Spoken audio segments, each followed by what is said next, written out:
Y al filo de las PASO, de las primarias del 13 de agosto, el gobierno acaba de arreglar el acuerdo con el Fondo Monetario Internacional y le pagó al Fondo Monetario Internacional. Dicen que no usó reservas del Banco Central, pero lo cierto es que los recursos del Banco Central están de capa caída.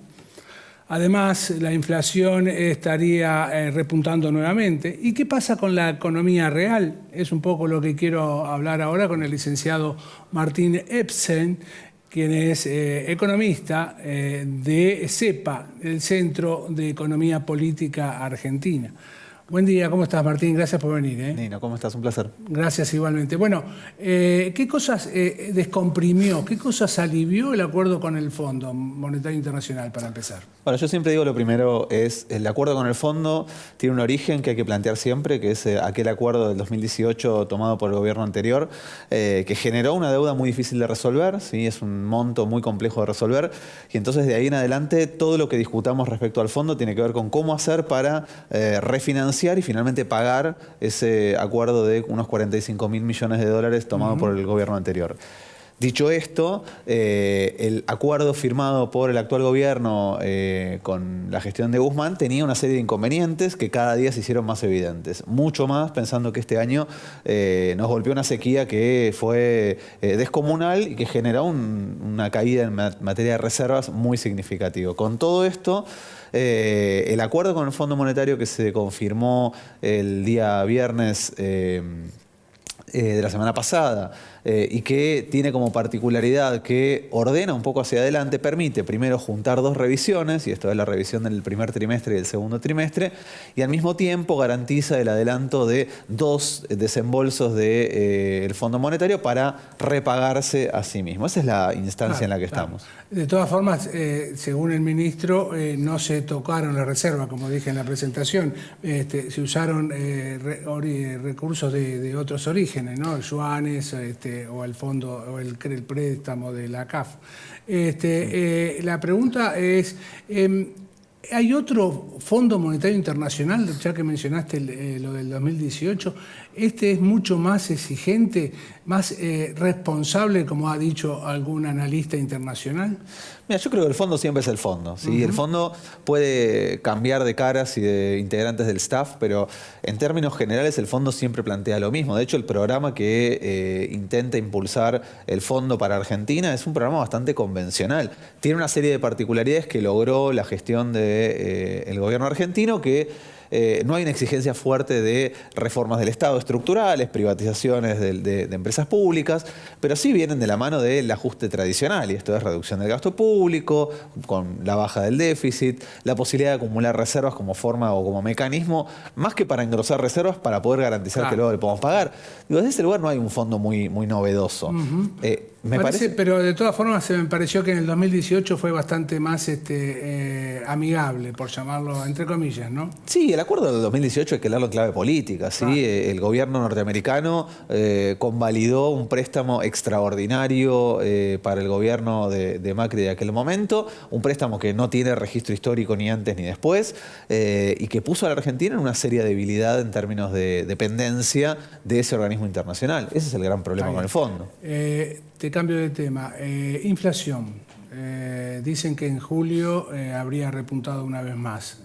¿Qué hacemos con la inflación? ¿Cómo lo arreglamos? Mira, un tema está conectado con el otro necesariamente, porque uno de los grandes factores que motorizan la inflación en nuestro país tiene que ver con nuestra tradición bimonetaria arrastrada, me animo a decir, desde el Rodrigazo, ¿sí? Cuando vos querés buscar un punto de inicio para esta dinámica bimonetaria, claramente el Rodrigazo es un gran punto de inflexión en nuestra historia argentina, y entonces la Argentina se juega en moneda nacional, pero se mira en dólares todo el tiempo. Y en la medida que el Banco Central tenga reservas limitadas o se van achicando esas reservas progresivamente, esto genera una tensión con los tipos de cambio, tanto con el oficial, pero sobre todo hoy con los paralelos por la gran cantidad de regulaciones que hay. Y entonces este es un factor que motoriza la inflación. Pasó en abril, ¿sí? Venías de una inflación que venía en ascenso por la sequía, terminó de explotar en el 8-4 de abril con esa corrida fuerte del cierre de ese mes. Lamentablemente, hasta que no se logre revertir tanto la lógica bimonetaria como la escasez de divisas, la presión sobre los tipos de cambio la vas a seguir teniendo, ¿sí? En las últimas semanas tuviste una corrida con los blue, con el dólar ilegal, que subió y luego bajó. Es todo parte de un escenario esperable, lamentablemente. Estamos en un año electoral, las carteras tienden a dolarizarse en un escenario de pocos dólares. Por cobertura. Exacto. Todo esto, ¿te diste cuenta de que los mercados y el riesgo país, para empezar, daría la impresión de que hayan sido indiferentes ante estas movidas del tipo de cambio? Tanto nervio por el lado de los inversores individuales muchas veces, pero el mercado y el riesgo país estuvo en 1900 y pico, después de mucho tiempo. Sí, el riesgo país es un buen termómetro, no el único, pero es un buen termómetro para entender que la economía argentina no está en un escenario pre-crisis terminal o pre-default como muchos plantean. Claro. Yo suelo mirar, y es un dato que hay que tener presente, cómo se juega, cómo miran las expectativas desde el mercado hacia adelante, pero aún así hay cierto desconcierto. ¿Sí? Cuando vos te fijas el relevamiento de expectativas del mercado que hace el Banco Central, hay bastante desorientación sobre para dónde puede ir la inflación. ¿Sí? Hay algunos que están augurando una especie de amesetamiento entre 6 y 7%. ¿Para julio? Para julio y hacia adelante. Si una mirada, ¿Cuánto les da a ustedes? Nosotros estamos viendo un número similar al del mes pasado, posiblemente un poco más arriba. El mes pasado el precio de la carne tuvo una incidencia positiva y no tuviste el impacto de la variación de los tipos de cambio alternativos, con lo cual ahí, de hecho, si te fijas, en el último índice que arroja INDEC, alimentos fue el rubro que menos aumentó. Y ese es un dato que es interesante en la medida que se pueda sostener, porque la inflación, si bien es un dato que golpea a todos los sectores, es un dato que no golpea igual a todos los sectores. Exacto. Y entonces un 6 de inflación... La base de la pirámide le pega mucho más. Exactamente. Un 6 de inflación con una inflación de alimentos del 4 es mejor que un 6 de inflación con alimentos en 8. ¿Sí? Porque, bueno, lógicamente los sectores más vulnerables ven cómo en su canasta, en su diaria, la inflación de alimentos es la que más afecta. Claro. Y después de las PASO, ¿qué imaginás? ¿Cómo ves el escenario? Es difícil hacer una lectura demasiado certera respecto al escenario posterior a las PASO, esencialmente porque hoy pareciera que los mercados están mirando esa elección sin demasiado resquemor. Quiero decir, el mercado no augura un cambio muy drástico de las condiciones que hoy se ven después de las PASO. Por lo menos eso es lo que se percibe. Esto no quiere decir que no vaya a pasar nada, no quiere decir que vaya a haber absoluta calma y que el resultado de las PASO no tenga ningún impacto. Pero no se percibe de momento un escenario de una ruptura fuerte como la que se dio, por ejemplo, post-PASO en 2019. ¿Sí? Recuerdo ese escenario en el cual que sorprendió a todo el mundo. Sorprendió a todo el mundo, sorprendió sobre todo a los mercados porque estaban convencidos de un resultado electoral que fue completamente distinto del que finalmente terminó dándose.